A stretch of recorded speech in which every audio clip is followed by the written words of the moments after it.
we have to have the practicability of affordable rent. Otherwise, I need to move out of Austin. I mean, I have a friend, her rent went up $500 and she's just in between places. And we shouldn't have to, push all of the artists out, in my opinion. So, yeah. Right. And I think politics is in many different industries. It's in many different fields right now.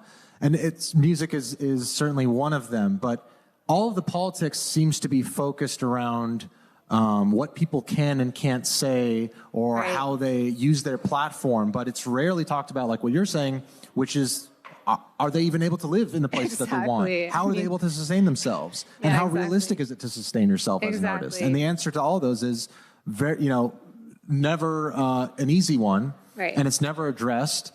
And I think it's important for people like you to have a platform.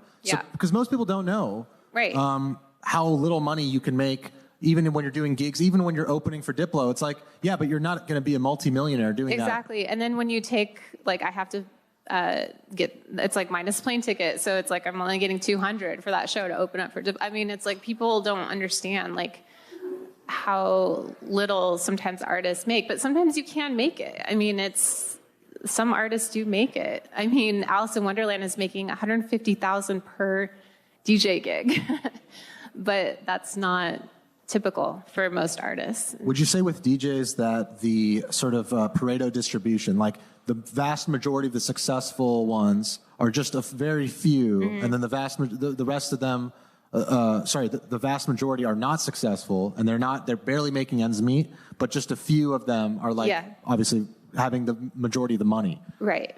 Yeah. I mean, and a lot of it is, if you're putting out original music, that's important. Or even as an artist, like it's just doing it and just putting your work out there. And yeah, like I said, it's scary. You have to really just put yourself out there. It's like, and it's a lot of it is through connections and networks of people that run events and marketing yourself. Yeah. So. Okay, well, I think we're ready to open the discussion up to our other artists if they're joining us in a moment here. But while they do that, why don't you tell me a bit about, you kind of have tribal house music, is that correct? I love tribal house. It touches, I don't know, my soul, and it just is like a Tulum kind of vibe. It's like, I feel like humans are very tribal by nature. So, like, I have the Native American triple drone flute in the track I played. And it really, like, it feels, I don't know, like it hits your soul and kind of gets you moving and into a zone. And I think music can be very transcendental. I'm sure all y'all have been, like, in the zone when you're just dancing and moving, and I think that can be very healing for everybody, so that's why I'm doing it. I'm just here to raise the vibration. It's sort of a universal language. It really is, 100%. Where whether you understand the literal words or not, like you said, there's an energy, there's a vibe, there's whatever you want to call it, that you can feel, and if you can move with it, you can flow with it. There's a lot of power in that. There's a lot of power in music. And over politics, I mean, everything is there's so much, division right now, and like, why can't we just come together with music and just dance together, Right. Yeah. Throw a giant dance party. That's what we're trying to do here. We just need the other dancers. Oh, yeah. Oh, you guys can get on stage. Yeah. Welcome, Negative XP and Ariel Pink to the stage.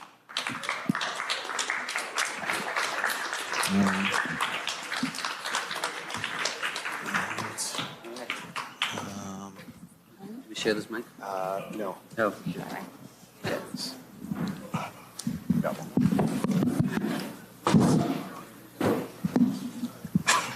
All right. Testing. Okay, we got it. All right, so let me frame a question here to you guys. Ariel, you've been canceled. You've had your music rights taken away from you. The online mob, the Twitter mob, has turned their ire against you just because What, because you expressed an opinion that does not fall within the sort of political establishment, because you've deviated from the lockstep that a lot of artists are expected to be in now. And that's something that I think stifles creativity. When did you decide to sort of deviate from that, to separate yourself, that you're not part of this like established, I guess like system of political propaganda that seems to be absorbing every aspect of our lives? When did you kind of decide that that's not for you and that you're not going to play by those rules? Hello?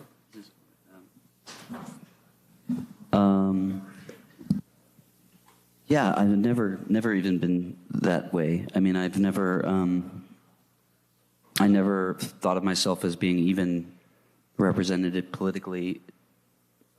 You know, like I didn't think that anything that like would happen that happened in Washington, D.C., any kind of policies would ever really affect me, because I was just not like in it just, you know, I mean, when I was younger, I wasn't paying taxes, so I didn't think about it then. But then, you know, when I did pay taxes, I started to think about it then. It's just as you get older, you just sort of like, I guess you care about things a little bit more. But you also don't care about other things. You don't care about what other people think, and you don't, I mean, I never really cared about what other people think, so. Alan, I guess you've been canceled from the start. So people have called your music incel-core. I call it the punk of Gen Z. But we were talking a bit about labels and such, and do you classify yourself in a certain category? And actually, this goes to both of you too, because Ariel, I think some people would call you an indie rocker. I don't know how you feel about that label or that genre. I call it hipster garbage. So, Alan, like, how would you classify your music, or are you against classifying it at all? What was the question? What are you asking?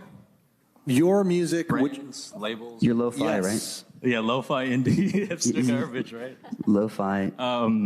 Well, yeah, I have a problem with brands and how people perceive me, and you said incel-core, and I don't like that term because it's sort of derived from cottagecore, because I had a song that got sort of popular on TikTok, and the people that sort of follow trends and things like that made that song popular and gave me this name, incel-core.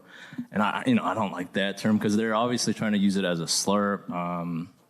They're like projecting just this like negativity toward me because I am critical of. If you've heard that song is about girls with dyed hair and stuff, and it sort of pokes fun at them. But just because I do that, they say things like this or that. But also, I've dealt with other problems too politically. How dare you pick on girls? What are you're asking for it, man? You know, you can't pick on them. Yeah. How are you going to get girls that way? I heard that girls like it when you treat them like badly. Well, you're not. Yeah, but you should know better. Well, we have Novasi. I dyed my hair. I bleached No, it works. It works. It definitely works. He says it works, and he's a famous musician. But you know, you should know. I hear that I'm insulting to women all the time. I don't try to be. So, Ariel, you've played at a lot of festivals, a lot of concerts. Have you seen a sort of shift at all in the kind of crowds that are there and like the kind of... No, I mean, ever since I was canceled, not allowed anywhere near a concert. So is it hard to get even like... No, I'm out. I'm banned. They can't even write hit pieces on me anymore. They can't mention my name. Like, it's like, I'm like banished. There's one that just came out though. Leave it to a Jewish magazine to be the only one to break the mold and like have the guts to roll out a really good article, actually, a very, very in-depth one.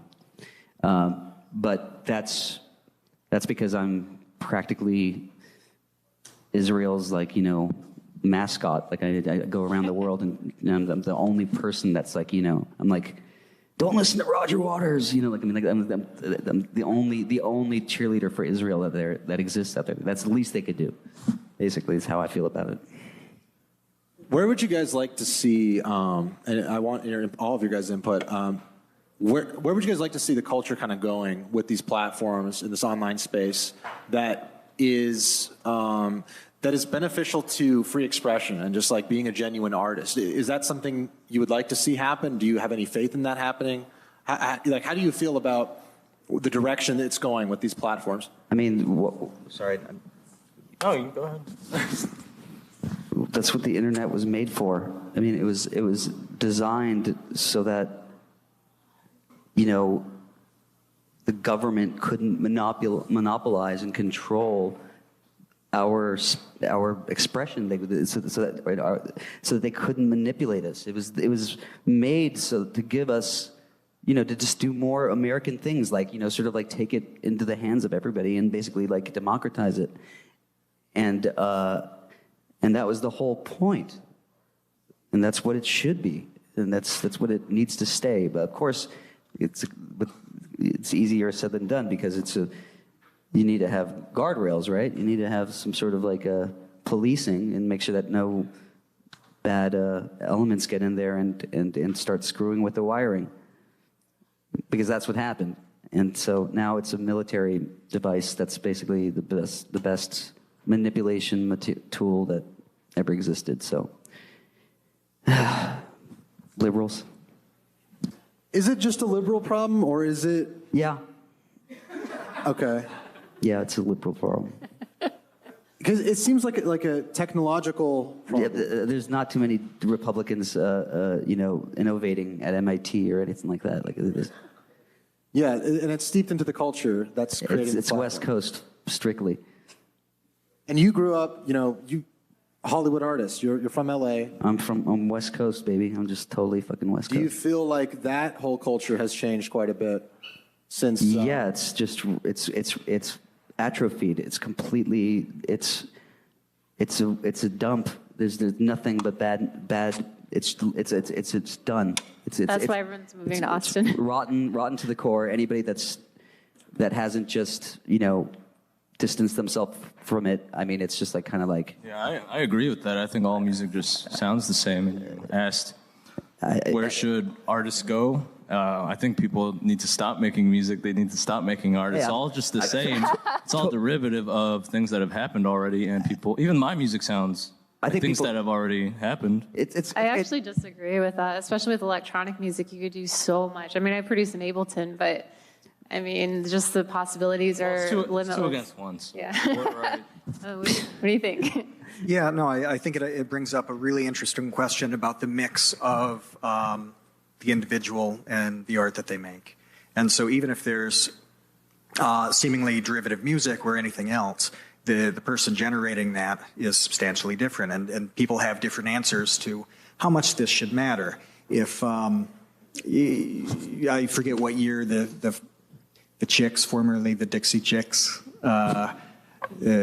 got into a bit of trouble. That was a modern example of starting the debate that's like, no, I just like their music. I don't care what they say about George W. Bush. What did they say? They liked him? What's that? They liked him? Who? The Dixie Chicks? No, they protested against him, and that riled a fair bit of their fan base. Right. Yeah, and so but people said, you know, they have fun songs. I don't care. That's and not, then others didn't. But do you understand that's also not canceling? Like when when an audience turns on their right. That's not what makes it. Well, canceling. like Bass Nectar got canceled because of all the underage girls he was sleeping with. Yeah, they had to change quite a lot. Yeah, canceling is what people do to. It's like if you don't like something, you don't listen to it. You don't listen. You move on from it. You whatever. You don't listen to it. You like Peter Pan peanut butter. You don't like Jif. It's whatever. But cancel culture is people that like Peter Pan peanut butter, but they don't like Jif, and they make it Jif illegal. Jif is the political enemy. And what I'm saying is that like when it's when the people that don't listen to it in the first place try to stop it from happening. You can't do that. You don't destroy businesses that you don't like. That's the most rotten thing that ever. It's the worst thing short of killing somebody. I think it's the most despicable and disgusting thing. I mean, some people can do it in some some real sharks can really do it, like in Wall Street or whatever, like, like throw their fucking competitors under the bus and really screw them up. But whatever, how that high kind of like high, but like in the normal world, that's the most despicable thing that you could do, is to like ruin somebody's career and ruin somebody's life. I just think it's like murder, and I think it's just the most. If that's the legacy that this generation is going to leave, it does not bode well. I think that this is the most pathetic legacy. It's not progress. It's an absolute perversion of everything that I think. I mean, I'm kind of like just old-fashioned kind of boomer. This is a general one to the three of you. To what degree is an artist connected to their own political thought? Now, I know this varies tremendously. Some people are overtly political in their art. Others aren't. So as an example, I want to take a specific, very light example. You talked about affordable housing in Austin. Kind of two solutions to that. One is something like rent control, which has consequences and substantially changes Austin. The other is building more housing, which substantially changes Austin. So there's a political thing in there, even though it's just a very common problem that has to be solved. So everybody's kind of got this mix of art and how they want to. Well, artists are stupid in a weird way. I mean, I've said it before. So I mean, like, artists are just they influence a lot of people, and they're easily influenced. Okay, like they're just perfect. They're just perfect vessels for getting to other people and for changing opinions around them and being the sort of channelers, light rods that attract people, and then they basically can spread ideas through them. But people that like are much more, sort of cunning, can use them because artists are more or less vessels for in a naive way, in a very, very, they don't have, their intentions are pure, I suppose. So they're perfectly, they're vulnerable. They're just like perfect vehicles for spreading influences and spreading politics that they don't even think that they're aware of, that they don't even know. But I mean, ultimately, like, art is not political. It's like, it should be just expression, right? It has nothing to do with that. It's a subculture, though. I mean, that's why I got into music, because I do have a background with, I have a nonprofit, and it was represented by the United Nations, and now I'm very anti-United Nations. After the pandemic, a lot of my political opinions have changed. But the fastest way that I thought that I could really reach people is through music, because I don't want to talk about my political opinions. I will on a one-on-one, but I don't want to, because people will call me a conspiracy theorist, or, and I have strong opinions, but and people don't like it. No, they don't want to hear it. So I just express myself through music and art. Well, talking about cancel artists and this sort of political machine that cancels people, like you're saying, that it tries to ruin their careers. When enough people get canceled, when enough cool artists making cool shit get canceled, at what point does the tide turn to now where all the cool people are canceled? Okay, I want to be with them. I want to go where they're going. Well, I mean, okay, yeah, but I think it's what we really need to do is like start, like, there needs to be more self-cancellations, like overloading it, like, just like everybody getting themselves canceled, and just overloading the system so that basically they can't even keep track of who got canceled and they can't report on it. And that's the only thing that I can think of as like a sort of like a mass protest, like a sit-in, or some, kind of like, just I pinched somebody's butt. Okay, I'm gonna go get fired now. I'm just saying, just for example. I mean, just like, but where it's just done on such a wide scale, in synchronicity, that basically it's undeniable as a force of protest, and that it actually has a shape, But why did you get canceled? I don't know the whole story. I'm sorry. Well, for various reasons. I think ultimately it's not for any reason. It's just because I say what's on my mind, and I don't feel the need to ever. I've never felt the need to. I don't mind being the dumbest one in the room or the laugh. I don't care if I'm wrong. It's my right to be wrong. I can be the completely, just totally dumbest. I'm just talking out of my ass, and I can do that. That's why. That's my right. That's what I've been raised to think, and that's what was protected for me. Like that's why I wouldn't, if I wasn't allowed to be wrong and fucked up, I wouldn't fucking have even done music at all. Why would I have ever even fucking taken the risk of making a fool of myself? Like, well, let's be honest about this, though. You had one career on January 5th, 2021, and you had a very different one on January 7th of that year. That is a big part of but not really. What's I'm in denial. I'm still in the same career. Okay, well. It's always a different career. But I understand that, but you talking about it's just not being welcome on touring and things like that. It's literally like I'm just like expressing myself. It served me well. I never had a manager. I'm just, if I can do it, then anybody can do it, because I'm not like that good. I'm just a guy that's making music and just does it long enough and put my, I kind of killed my chances of having huge popularity because I came out with a stupid name, Ariel Pink, Haunted Graffiti. The point is that it was like, I wasn't ever going to make it to begin with. That's why I got into it, so. Those are self-limiting thoughts, and I thought those names were great. That was just well, they become great after the fact because you have to make it great. Once the music is there, any name is great. It's not the other way. You don't find a great name and then make music that lives up to it. It's like, no, you can. Speaking of names, Negative XP is a very interesting name. Is it Negative XP or School Shooter?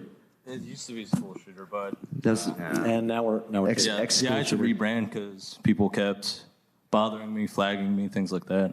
I would get reported to the FBI. People that follow me know about that sort of stuff. Yeah. But yeah, I had to rebrand, try to make it more friendly. Still try to be like you were asking about art and what was the question? Something about how. Well, the mix of art and really somebody's personal politics. The political reaction to it. My response was the art should somehow be intrinsically tied to your own innate values, maybe subconsciously or directly. And you're always putting that out. So it shouldn't be political, really, but still politics should be tied to your values and who you are. I agree with that. Yeah, and... Of course you do, because it's right. I'm right. But right. Negative XP, I came up with the name because I wanted to have that sort of style originally, but I was getting problems with like the law and everything like that. So I had to rebrand, and I wanted something that sounded negative because that's where my headspace was in at that time. But also have like that gamer aesthetic, because I think that's sort of where our culture's at right now. Everything with tech, everything being online, everything being a simulation. Everything is online now. Like he was saying that anyone can do it if he can do it. I wouldn't be here right now if I didn't live in the internet age.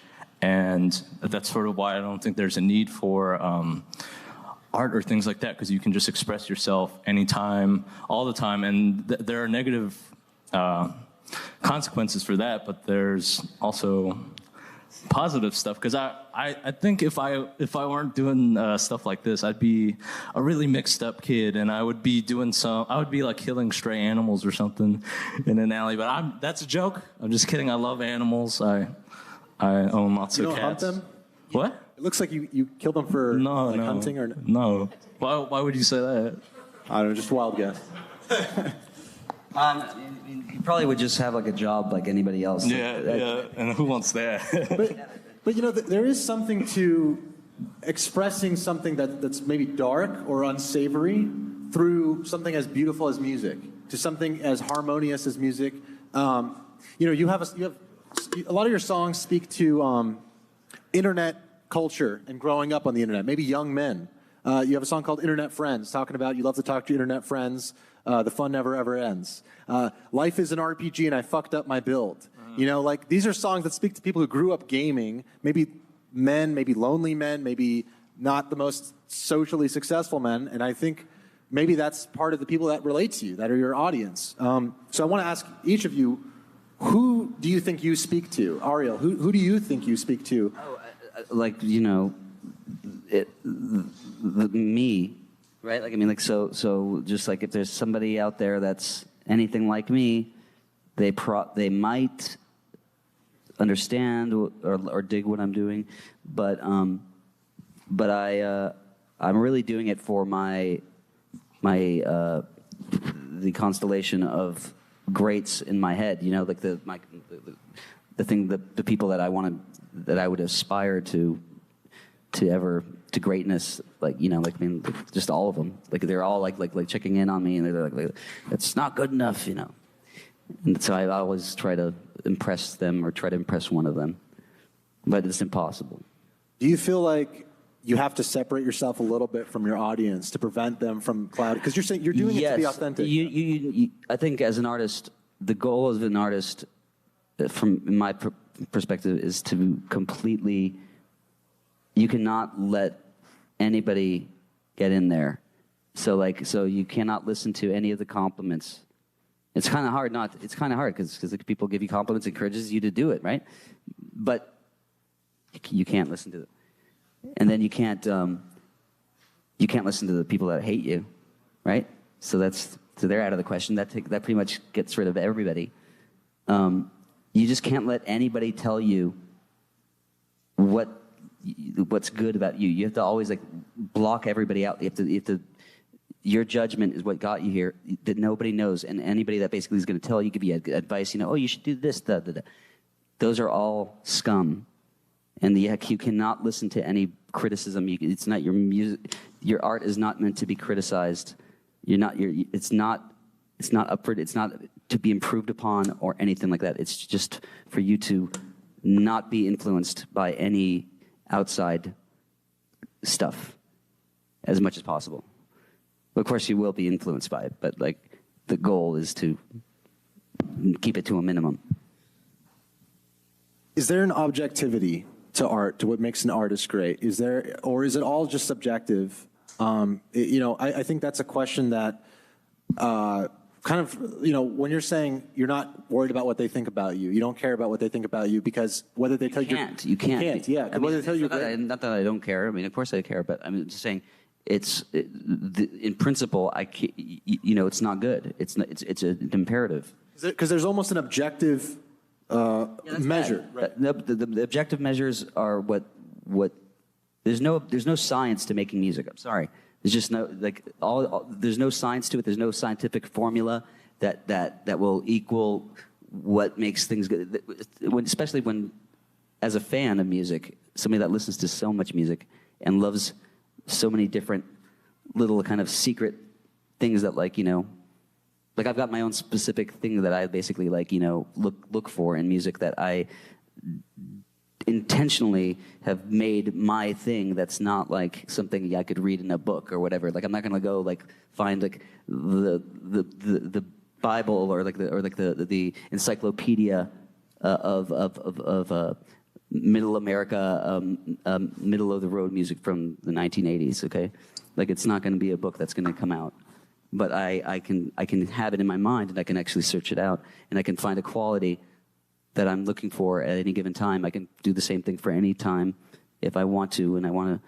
And the point is that I always wanted to be above the criticism. I never wanted to be beholden to the same standards of what's good and what isn't. I wanted to be sideways. I wanted to be not progressing with every record. I wanted to stay the same. I wanted to do basically be a completely different trajectory, so that I wasn't even in the running of the same of the critics. You've stayed true to that, certainly. I'm actually the opposite. I absolutely love getting feedback. I've sent my track to 5 different producers. I take notes. I have mentors. That's a better way to do it. My mentors have told me, remind yourself, why are you a fan of music? Why are you doing this? And just have fun with it. Find your mentors and share your music. I love getting feedback from people, even if it's just details really help, and it just puts things in a different perspective. So that's what I love to do, is just get people's feedback. and really find a few good mentors, because I have had a few, like, I never, ever, ever, ever thought I would be a producer. I produce in Ableton, but I mean, it's like the most exciting feeling. But it's because I've had phenomenal mentors who I look up to. So that's what I would recommend, is finding a few good mentors who you admire and respect. There's a split between your two responses, really, in you saying that mentors or anybody else can tell you something. Mentors are a great band. About yourself that you didn't know or that you didn't recognize. You didn't see it. And you're saying that you don't want that. Or that somebody else doesn't even have the ability to do that. Or both. Yeah, I mean, I think that there's an infinite ways you can mix the two of them together and get something really schizophrenic, and I agree a little bit. I mean, obviously, I like feedback. I like some feedback. Most of the time, I really don't like the feedback, though. But in a sense, it's kind of like I didn't wait for the feedback. I was just, back in the day when nobody listened to me, I basically just took my tape and put it in the player, and whoever was there would just suffer through it, and that was I knew what was going to happen, and I would be looking at their faces intently. I'd be like, what? They like it, I think. You have to believe it before anyone else can. Oh yeah, well, I mean, that seems to be the case. It seems to be true. I mean, it doesn't necessarily have to be the case. Some people don't believe in themselves and they're still good. And they fucking get blown up. But I started with way too much belief in myself, and over time, it's just basically like I'm sitting down more, and just kind of don't want to, just kind of, starting to breath spray and just trying to comb my hair, not look so ragamuffin. I don't know. I want to talk a little bit about counterculture, which I've invited all of you on because I feel like in some ways you're all part of it, or you've all moved it to a new direction. Alan, you make punk music, and punk music is a rejection. It's a rebellion against the mainstream, against the establishment. And I think the punk music you make and the establishment we have, the dominant culture we have, is one where it's not normal to care about what men in their rooms are doing, what gamers are doing, or the struggles they have, the feelings they have. I don't think I'm thinking that deeply about it. You were asking if there's objectivity or subjectivity to art. Well, I just make music. I just write songs, and I think there is objectivity. It's just verse, chorus, maybe a solo, and you got to make it as catchy as possible, make it stick in people's heads. And I'm not like thinking all that when I write a song that's just verse, chorus. I'm not thinking about who am I going to rebel against today? Who am I going to piss off today? Sometimes I am, like that one song I talked about earlier, but most of the time it's just things I'm feeling. But your inspiration for it, the lyrics, the expression of the song, the idea of the song, that's coming from a place, though. It's coming from something. Yeah, it's coming from here. Right. It's quite as stupid as that sounds. Don't make us look and figure that out. I mean, we're not thinking about it too much. There's a conflict of interest between defining yourself and the boxes people want to put you in as an artist. Right, because it's kind of like, it's kind of like if you take Spotify to court and you try to figure out whether it's a distribution, a library, or a jukebox, or a distributor, or just what it is, what it isn't, then you're basically the opposition will know exactly what to fight for. So the idea is to not go to trial and to basically settle everything outside of trial, so that you never have to decide whether it's illegal or legal, or if it's right or wrong, or if it's like a distribution. The idea is to avoid the questioning of to be put on the spot, kind of like being a Jew or something like that. What does it take to be a Jew? It's like, well, just ask questions, don't give the answers. He's out against you later. Well, you talked about counterculture, and I actually grew up in the rave scene at 14. I started going to raves, and that was the counterculture. We were rebelling against, just mainstream, and we came together and danced in warehouses, and that's how I became passionate about electronic music. So to me, that's my base, is just the festival electronic music scene, conscious community, and so it's just finding your niche, finding, the type of people that you want to reach. And I feel like there's a lot of power in that, coming together and dancing with thousands of people. It's music. It's an amazing feeling. And so that's why I'm still working in music. And yeah. How do you guys feel about it's almost as if influencers and artists are becoming one and the same. There's a lot of YouTubers now who, at the next logical step in their career, is they put out an album or they put out some songs. They get big on TikTok. Do you guys view that as sort of, how do you feel about that kind of mergence of these influencer culture and the musician culture? And do you see yourself as part of that or separate from that? Yeah.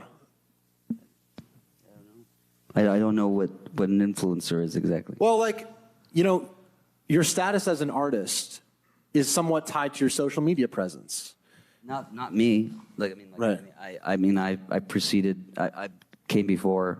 My career came before social media, so I'm permanently stuck in the past. I'm just not. I don't think about when I use my Instagram for not to give my fans little incentives or morsels of things to get them to buy from my Patreon or whatever. I don't do any of that stuff. I literally just try not to post too much of anything. But I'm the opposite, and that's how I actually got discovered for this Diplo show, is just posting on my social media, posting on Facebook, posting on my stories. And I think that now that's kind of what you have to do to get more work, to get more gigs. And it's like putting yourself out there. And TikTok especially, right? I'm not on TikTok, but Facebook, I will. You have to be. I need to definitely put a track up, but yeah. Yeah, I agree that it's tied together. I was going off about putting music on the internet.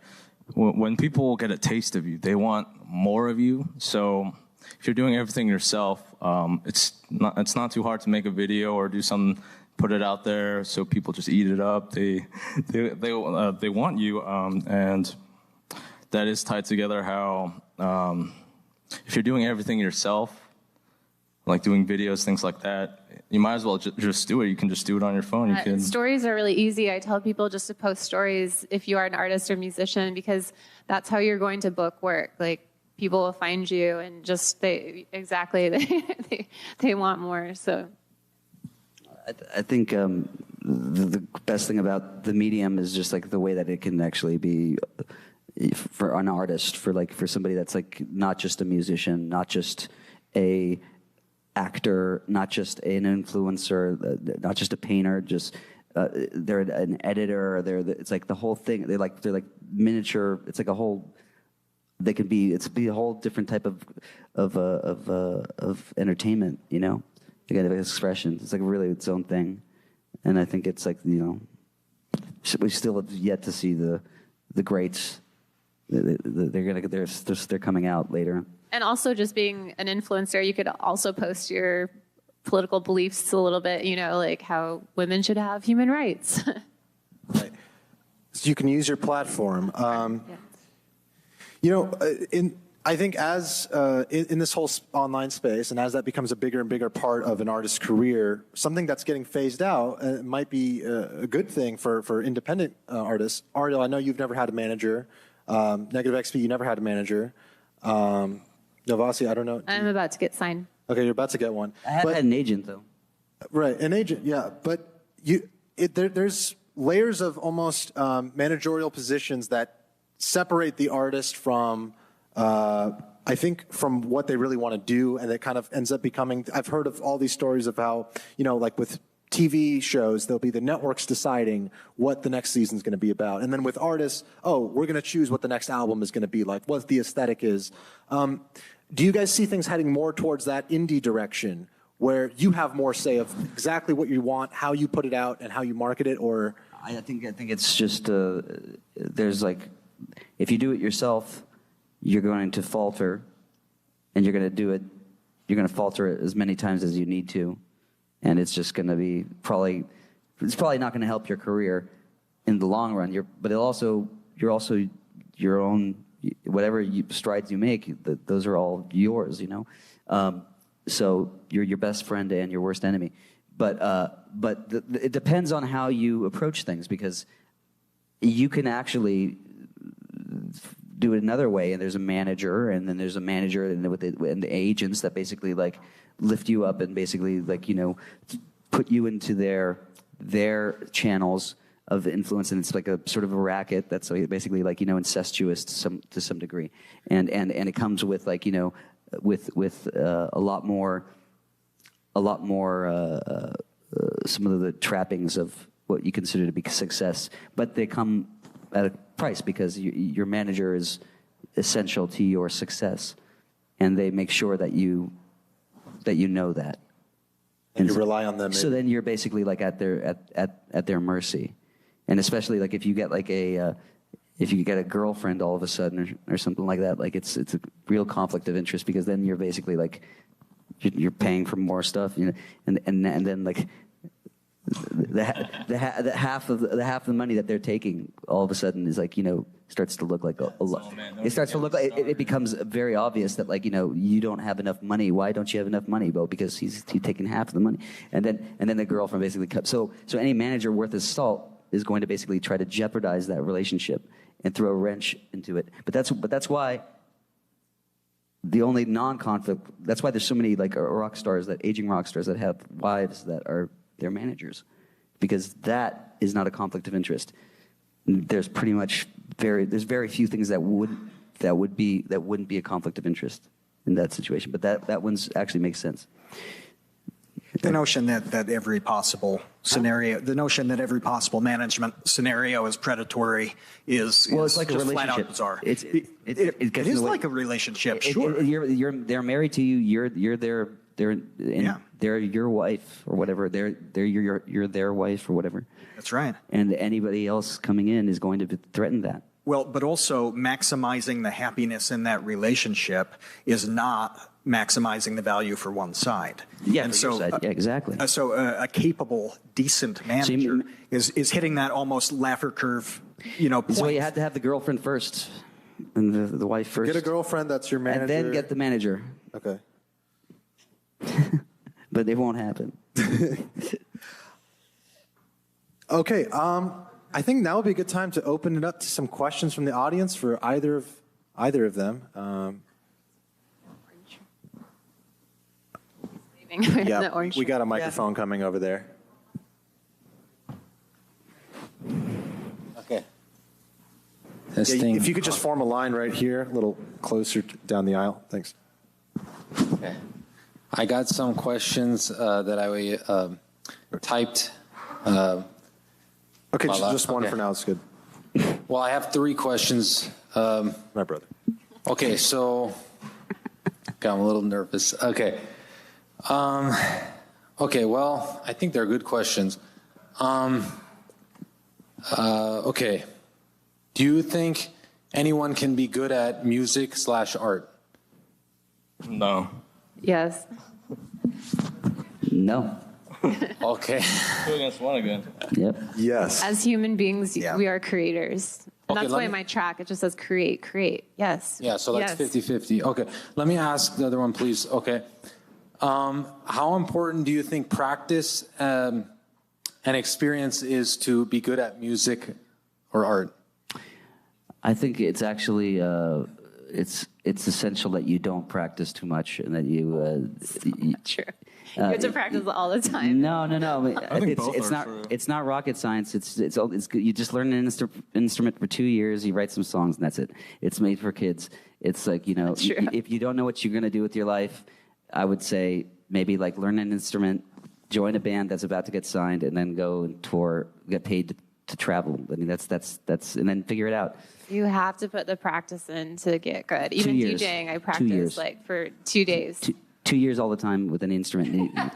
So you don't practice practice and experience would help, would make you better, but it's not a requirement. To play an instrument, to make it, and then get signed, and then join a band that's about to get signed.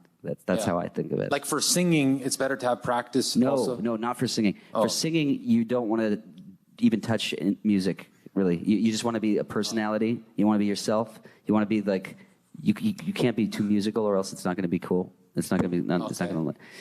The person singing has to be a person and like themselves, and they just basically have to be. I've heard bad singers. Yeah, no, that's fair. But I'm saying even bad singers can be good if they have the personality, and the personality is what carries the whole thing. I don't want to be a singer. That's fair, but there's not this raw, pure thing It's that can not never about be good developed. voices. What It's you're not about saying is absolute horseshit for a fair bit of how art and music happen, right? It's important that that the singer does not. What you're saying is musical. keeping something absolutely perfectly pure, and I can't remember the lyrics to sing. That's the problem.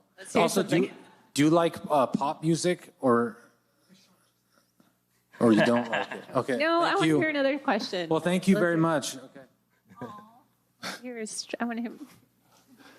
Yes, I mostly want to articulate a perspective, which is coming from this idea of you artists as vessels. So you're tapped into your intuitive minds. You're sensing something about society and about your experience and your emotions, and you're transmitting it. You're like packaging it into something that can move other people, and that is extremely powerful and important to culture because you are the sensory organs of culture. This is why they want to shut you down, because they know that you can act against them and you can undermine. Same with comedians. Ooh, I just same got with chills. okay. Yes, So great. this is why the counterculture is so important. Yes, thank you. So fuck them, fuck the haters, fuck the man. haters. If you get canceled for art. expressing yourself, what does that say about everything? Okay, like if people aren't fucking just like standing up because somebody said something, people should have really. I'm sorry, I'm not hate to go take it there, but when Trump got taken off Twitter, I know everybody was like, whoa, but like It's fucked up. It's censorship.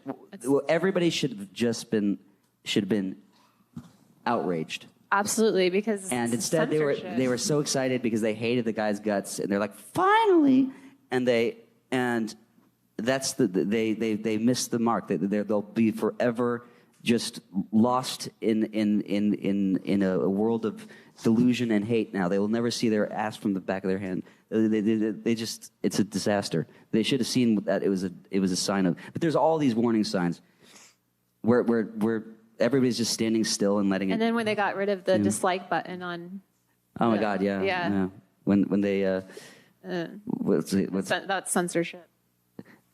also Less and less you're allowed to express dissent against the mainstream culture. Exactly. dissent, which is expressing yourself, saying anything that's on your mind, being yourself. You know, like people don't say things just to hear themselves speak. You know, agreeing with that's the opposite. It's the opposite. That's why freedom of speech is the First Amendment, man. Like it's the whole thing came after that. It's not like you can just like take the most important part and keep the rest.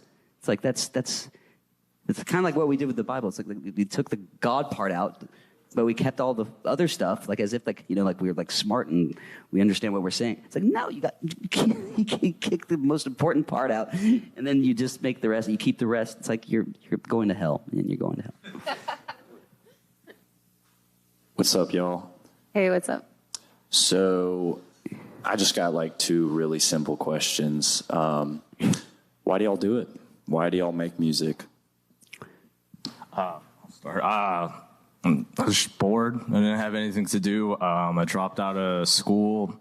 I was having a lot of personal problems, and I was just doing it as a goof, just to pass time. And then now I'm up here at Lightwave, and I'm talking to y'all about art or music or something, I guess. But right now, I think there's just like you can probably tell already, artists are a little neurotic and they overthink, but there's this sort of feeling that you want to achieve. And I feel like every time I do songs, it's always this emotional, cathartic release, always for me. But at the same time, there's that technical aspect. They were talking about, do you need practice? Do you not need practice? Practice is important, but at the same time, it should just be innate, and you should just be able to, it should just come out of you. And I think that's sort of how it is like for me, but at the same time, I don't practice too much. So all my songs are pretty bad. So I always have this feeling I'm trying to chase where it needs to get better and better, and I don't think you can ever reach that point. So that's why I keep doing it, because I'm just crazy. I'm just a little off. That's my answer. That was beautiful. Perfect doesn't exist. I do it for you guys. I mean, I do it because other people like it, and I like to make them happy. And then people come around and ruin it for them. And that's a few people just ruin it for everybody. That's such a, I'm sorry, it brings a tear to my eye. I feel like you're kind of feeling down. Like you're saying all the ways that I'm not feeling down. I'm pissed off. No. Oh, you have a right no. I'm not trying to get empathy here. I'm just trying to. I'm honestly just. I'm embarrassed for this generation. Yeah. It's so sad, man. I'm sorry. Sad. I started DJing during the pandemic. I got a lot of shit for it. You know, obviously they're like super spreader, but I did it because people were depressed. People were feeling disconnected. People were alone, and we needed to come together. We needed music, and that's why I just started to raise vibration is the fastest way to. Yeah, actually, I make music to just piss people off and put people down and make people feel bad. And I get off on that. Which is why I do it. What? That's the way to do it. Yeah, you like that? Oh, yeah. And then just one more question. Who do y'all listen to? None of your business. I like classical music. Classical music? Yeah. Obviously bass, electronic, house, yeah. Okay.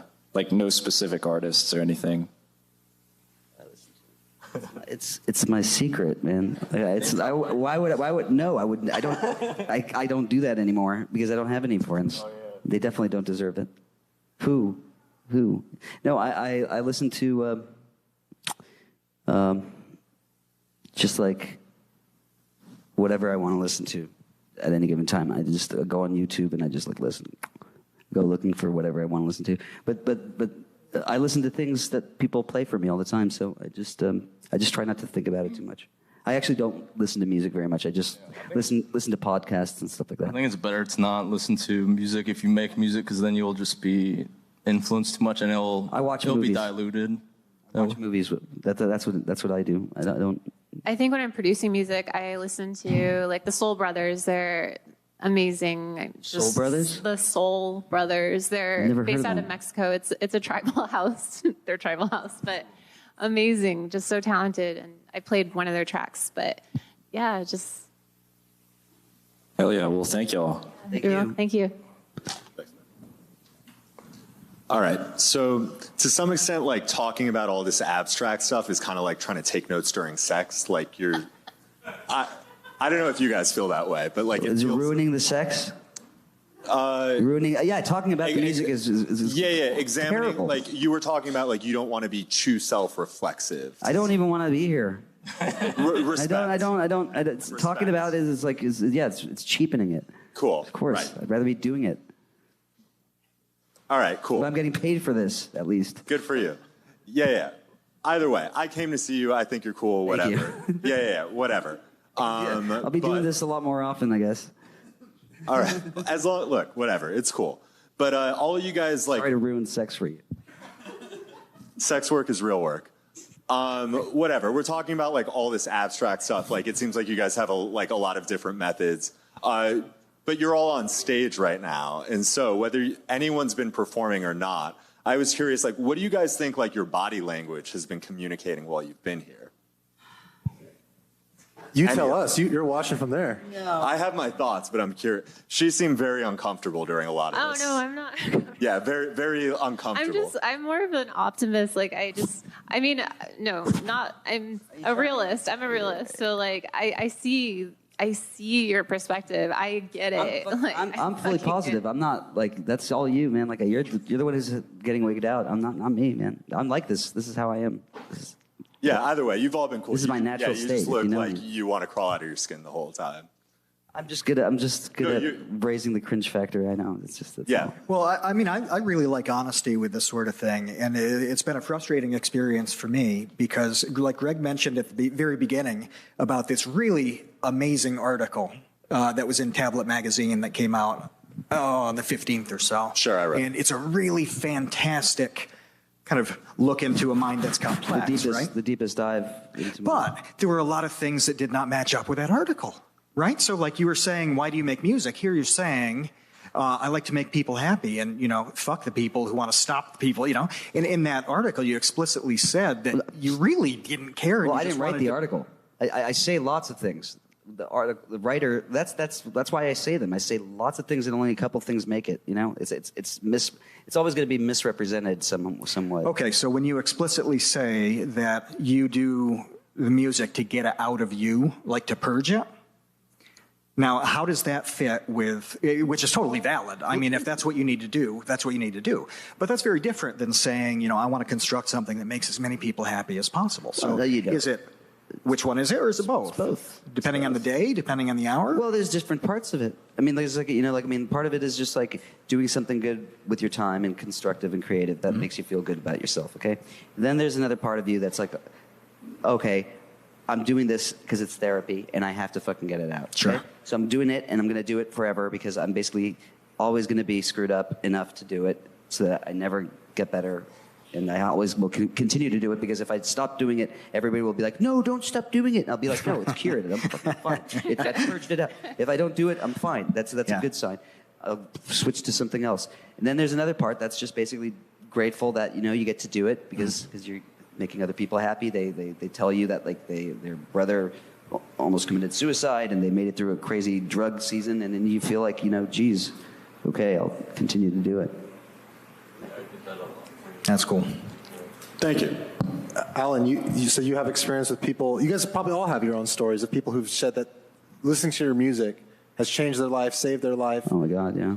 Yeah, it's I think it's annoying. It bothers me. That's the part of the problem with being on the internet. People are either just on the internet too much and it distorts their personality, and you're too accessible. That whole thing you were going off about is making music and being a content creator intrinsically tied together. It is because you're just sort of, when you make music, you're an artist. When you're an artist, you're just a human being conveying these ideas, and there are positives to being on the internet, the tools you can use, but then there's also the negatives of people telling you like, oh, I was going to kill myself until I heard your music, and it's just sort of annoying to me.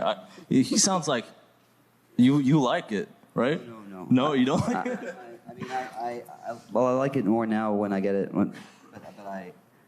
but I hate it. I mean, what I really don't like more is when people send me their stuff to listen to, and then they think that like I'm gonna like it because they heard my music, and they think that like, and it's like, and then they want me to like review. They don't just want that; they want me to give them feedback. That's like another. And problem. I'm like, pipe. Son, can you just like chill out for a second? Like send me something. Send something like special. Something. Don't send me like a playlist. Don't send me something, a SoundCloud link. I don't have the time. I got millions of them. If I have to listen to your, I will not listen to your thing on purpose, and maybe I'll listen to it in 20 years. But they'll be because I'm just not listening to it right now. Sorry, you just turned me off, and that's my, So if it falls into my lap some other way, if somebody's playing it in the car, and I'm like, whoa, what's this? Then like that's a different story. Then I'll call that guy up and I'll kiss his ass and I'll fucking do anything he wants, So is the best process, by the way, for people who want that to just wait until they're asked? Just or go to a label. Go to somebody that's going to do something with it. I'm not going to do anything. I'm definitely not going to review it. I would never do that. That's just a general problem though with people on the internet. They just like think they should put themselves out there, give out too much personal information. This is sort of why I don't like that stuff. People telling me like their sob story or something. Even I like the fourth wall. Ariel talking about how people send him music. We were saying earlier, you can just do this yourself. You can just put yourself out there if you really want to. But I say I don't think you should because everything's just derivative and it's boring. And Ariel listens to that stuff, and he thinks it sucks, and so do I. So you should. Well, I mean, wait for somebody to like really believe in it, and then right, pay for it. No, like I was saying, it should just be natural. It should just come out of you if it's any good or not. You shouldn't force it. Like definitely shouldn't force it. Wait for the inspiration. If it never comes, don't worry about it. Don't ever force it. Hey, so I got, I guess he has another question. But I know that a lot of you are... What's your name, sir? My name is Peter. So I know that Alan and Ariel are both big cinephiles, and I just wanted to ask, what is a movie that you would recommend to people here in the room? Not necessarily your favorite movie, but, it could be a terrible film or something that might, anything that you would recommend for people here in the room. Muriel's Wedding. Have you ever seen that one? No, I haven't. It's with Toni Collette. Okay. It's one of the best movies. It's really, really, really dark. I'll watch it. What about you? But it's funny. It's really funny. Okay. My favorite movie of all time is Ace in the Hole, directed by Billy Wilder. It's a black and white movie, so if you're not like used to seeing that kind of stuff, it might be you might sort of lose translation. But it's like, I think it's pretty fast paced for like an older movie. But the general moral of that movie is don't lie, because you'll face bad negative consequences, negative XP, whatever. It's also about how media people are pretty evil. And that does. I forgot about all that. That does relate with the cancel culture and things like that. How media and tech can be perverse and pervasive. But yeah, I really like that movie a lot. It's I think it has a really good moral, and I always try not to lie, because that's just how. Those are my beliefs. Those are my values. That lying is a sin, things like that. So that's a good movie. Check out. Totally. I like that Jack Black movie. I can't think of the name, but where he's a music teacher. And School of Rock. School of Rock. And then he trains his people are throwing like beer bottles and everything. Yeah, that's that's gonna be your first gig, basically. Just be ready. What about you, Tabor? They made the School of Rock after that, right? I think. Yeah. I'd probably say Over the Top, because if you're not arm wrestling for custody of your child, what are you even doing with your life? Is that a line? And you, Greg? Favorite movie? No, it's just a movie you would recommend to people here. Not necessarily favorite. Everybody here should watch Slacker, which you showed me, and that has inspired me greatly. Watch Slacker by Richard Linklater. Yeah. And Dazed and Confused and Waking Life. So 4 Richard Linklater movies, because he directed School of Rock. Yeah. School of Rock. He lives in Austin, too. Some like Secrets and Lies is a good one. Secrets and Lies is really. Is that the Mike Woody Leigh. Allen? Mike Leigh. What was that? Mike Leigh. Yeah. Oh, Mike Leigh. Yeah. This is supposed to be a discussion about music, not movies. You know what's a good movie is and it might get loud. I haven't seen that. It's with The Edge in a room with Jimmy Page and with Jack White. Huh. And like some genius director thought like it would be a great idea to like put these 3 geniuses in a room and videotape the results.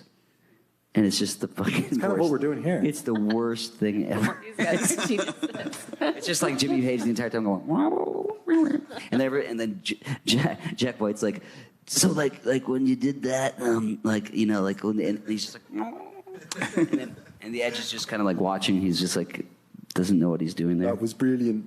That was brilliant. That was a #1 hit record. Yeah, so we did that with Sunday Bloody Sunday.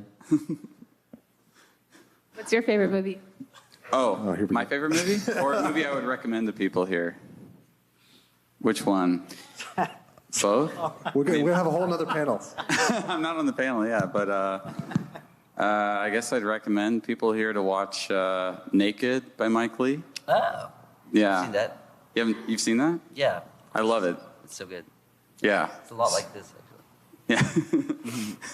So, yeah, I'll pass it off.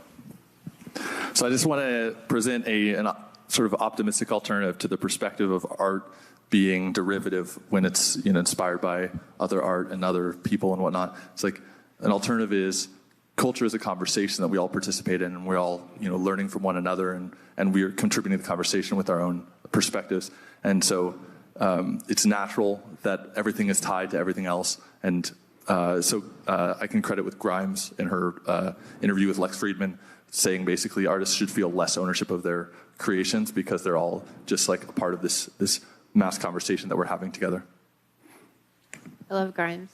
That's that idea of the artist, the musician, channeling something. Do you guys feel that? Do you guys relate to that? Do you feel like it's uniquely yours, or do you feel like you're a vehicle for something else? No, I think that Channeling. the artists are like lights. They're beacon of lights, and they attract people. That's what makes all sorts of bad spirits come to them. So you have to be careful. I mean, like there's anybody. People always want to get around artists. They want to basically go to the light like moths, So as an artist, you're very vulnerable, and you have to basically block it out because otherwise it'll just eat you alive. Those spirits want to intertwine with. There's nothing pure about it. They want to basically meddle with the spirit that is attracting them. Well, I say things are derivative because people are just influenced by the same things, and just values too. People are more materialistic. So instead of maybe speaking about what they really feel or just things coming out naturally, they're usually inspired by certain styles or certain styles of music, fashion, things like that. And when it gets to that point, it just seems like more of it is more material, more of it's just more style instead of substance. And that's why I say it's derivative. Everyone's just listening to the same stuff, making the same stuff, looking the same, speaking the same. It's all performative. But and I get that there are people that do it for real and whatever, but I think the majority, art will always, in every field, there's always... It's just a fingerprint. It's just like your finger. It's like your own thing. I think if I were running the country, I would basically say this: when you turn 18, you either make your own record. You have to make a record, mandatory service, or you go to the military and you actually do actual service. But it's so whether you have talent or not, you have to make that record, and it's one of those two options. And then after that, whether you'll just have a record that's that you made, and then you can go do whatever thing you have to do. But I would make it mandatory for service, for you to actually do the military or do the record. Gun or a guitar, or country or guitar, or the gun. About music. Oh, sorry. Wait, actually, we have a question. Yeah, I was curious with this group, what I guess your role in defending or being part of the sort of social underclass you have now taken onto as your role, or even for DJ Novasi, you being committed to being a free thinker from your past as culture has changed, now sitting with two people who are quote unquote canceled. How has your perspective on the underclass and representing that changed, or what do you feel about your role in that? I mean, I don't think people can just get canceled. I think you can always reinvent yourself, and people just kind of forget. No one really cares too about, I don't know, people only care about themselves too. So in time, people will slowly forget about any kind of haters. You just kind of have to, just haters are going to hate, and that's just, you're going to have to keep going and keep. Yeah, I think Ariel's had some disagreements. He's just shaking his head. That's what I'm perfectly fine with having haters. Haters are just the majority. Okay, I don't expect to have any fans. I'm saying my fans should be able to like me and not have to do it in secret. They shouldn't have to be my career should not be just brought down to pieces every couple of years because some stupid fans read some article, and they should not be able to screw with my 20-year long career. I agree with you. Okay, I would rather not even make music if it was going to be for people that basically didn't care at all and would let other people do that to me. Like, I mean, like, I'm not going to just, I'm not that in, I don't need to play you my music.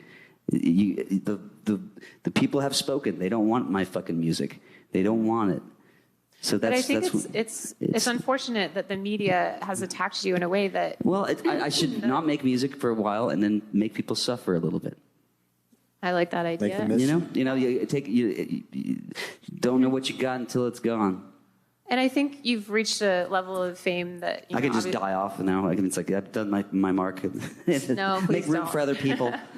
Just keep going. I mean, yeah, there's going to be criticism, and I think that's why a lot of journalists, they are, they write about, that's just how they get they're following, but I don't know. I just have to be more. We have to cancel these cancelers. Exactly. We have to get these guys out of their jobs and just give them a piece of our mind. And I do want show them to not to do that to other people. Right. And I do want to be more outspoken about some of my political beliefs. Like I am thinking about coming out with a video that is speaking about my reservations about the UN, because I am very disappointed in the UN. I'm very disappointed in the World Economic Forum right now. Like there's just so many organizations that I think are very crap. Fuck them. Fuck them. What do you guys think about the UN? What's that? No, I don't want to get too political. NATO? WEF. Anti-NATO music. But anyways, yeah. Schwab. So. Fuck Schwab. You guys are talking about like art is supposed to come naturally, and that's true and all. But isn't that just all the product of consuming a shit ton of like whatever the world gave to you, and then now you're just expressing it in some way based on how it made you feel? Yeah, dude, nothing matters. Yeah, okay. Sit down. Yeah, it's you're totally right. No, yeah, you're totally right. Yeah, there's nothing to talk about. I was just checking. It's stupid. We're barking dogs.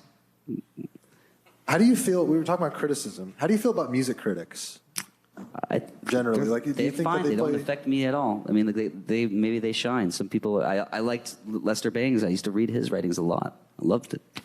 Yeah, everyone's a critic, so some people are good at writing it.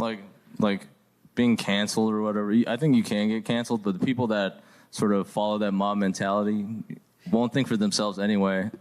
Dude, if somebody writes like the piece of the year that just dissing my record, that inspires them to write the best piece that they can, then more power to them. Yeah, I think it's detrimental though. People should just think for themselves. Well, generally. I don't read it.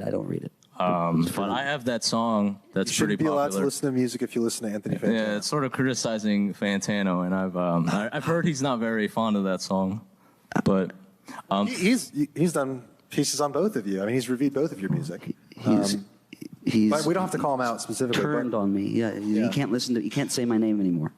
Yeah, but he's taking a stance on all that. I was only his favorite artist, and then now he's like Ariel's good. He's a bad person. It's like you can't support it for himself. Then if he you can't just say the music is good and all that other stuff is irrelevant. But that song isn't even about Anthony. It's about people that just sort of follow him, just mime all the things he says, and then apply that to the way they perceive art or interpret it. And that's sort of my view on critics, is that everyone is a critic, and some people just hate on things for whatever reason. There's a sort of ongoing joke on channels like that where, I didn't know what to think of this record until he came out with the review. Like, it's sort of like a joke, but it is sad. It's like, why should that be a gatekeeper between you and what you like or you and what you think?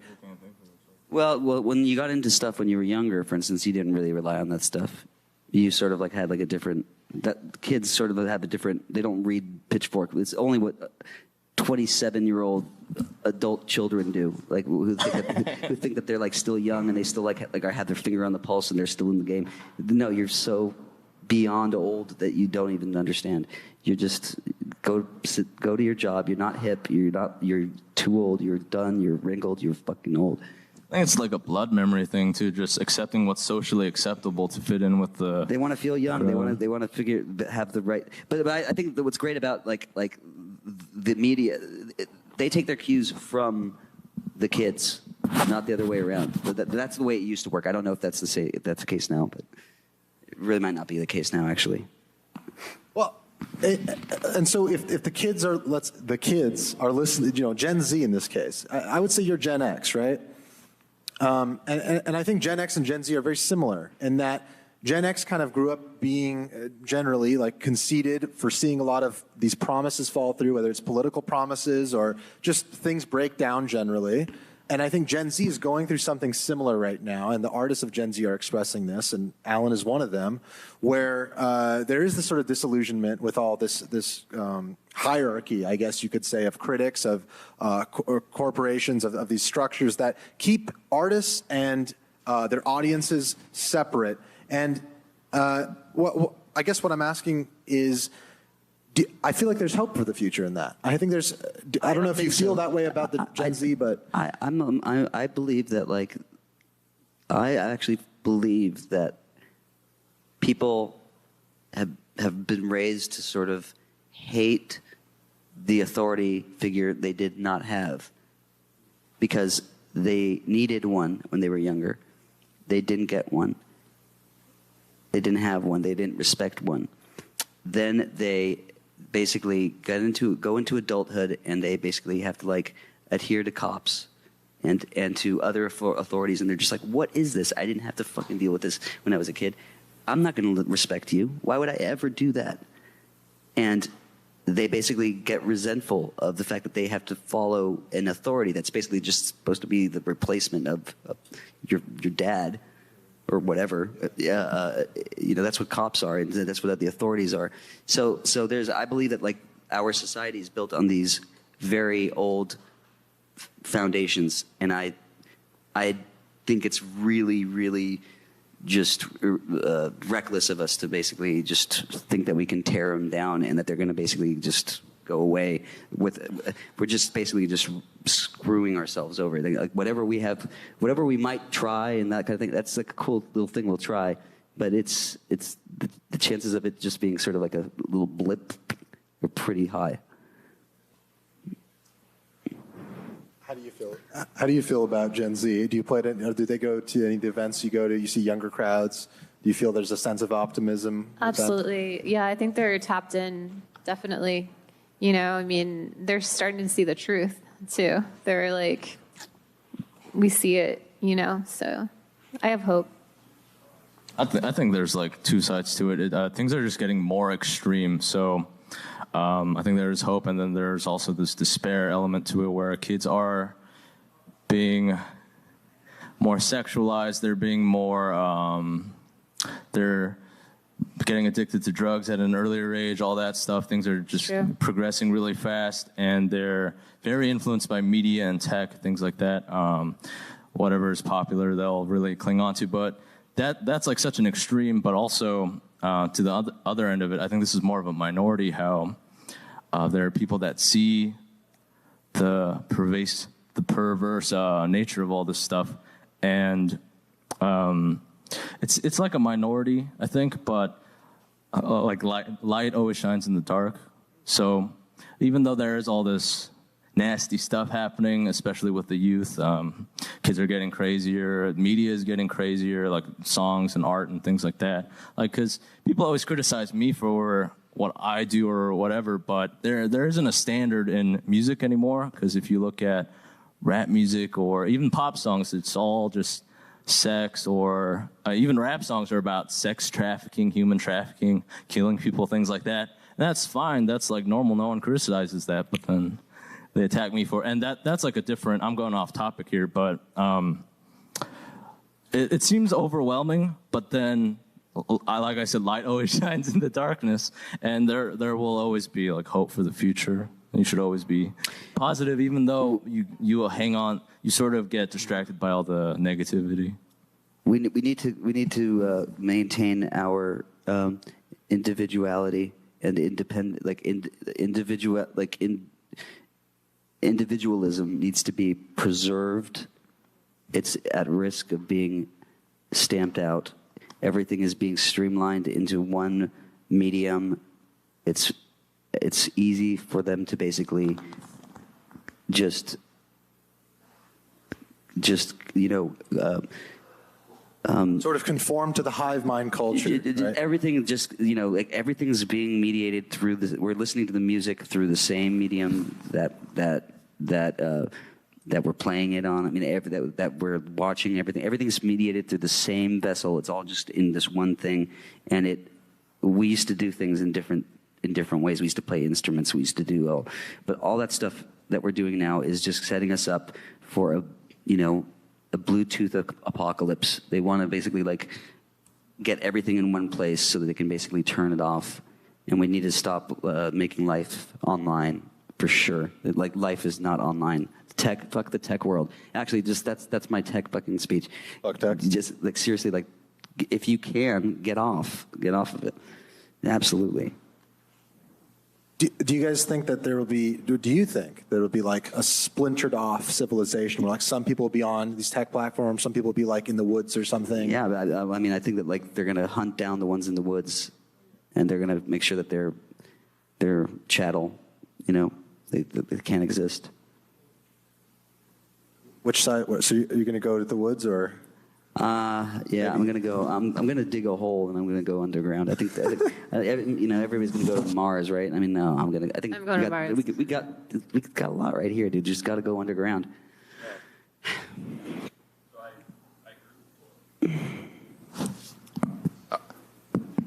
All right, I agree with you about the recklessness of tearing down the foundation of civilization and believing it'll still be there afterwards.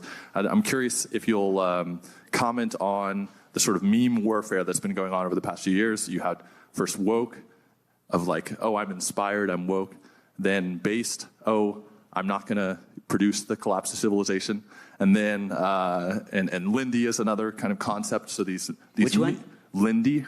What's Lindy? So Lindy's based on the Lindy effect, which says when you observe something, you're most likely to be observing it towards the middle of its existence. So we've been drinking tea for hundreds of thousands of years. We've been living in certain ways, building in certain ways, structuring civilization in certain ways. The things that have existed for a long time are much more likely to persist. The things that are new are much more likely to be blips.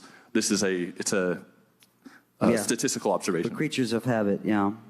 Anyway, these are memes that advance the ideas and that respond to one another. And I think there's power in continuing this conversation.